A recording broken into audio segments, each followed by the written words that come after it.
wala na naman kuryente. Oh, shout out no sa NGCP. Huwag na natin shout out yung Aurelco, kasi yung Aurelco mga kapatid ay distributor lang po ng kuryente. So kung walang binabatong power sa kanya galing sa baba, wala rin siyang magagawa.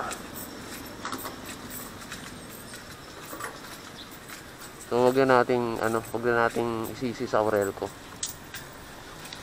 Ang pwede na lang nating isisi sa kanya is yung mga tao niyang kulang sa customer service. 100 lang.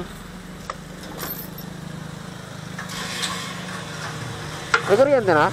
Ha? May kuryente na po? Hindi naman po nag-brown out. Dun sa amin lang siguro.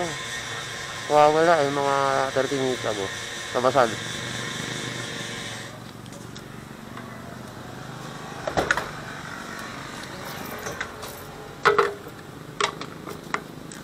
So doon lang pala sa amin.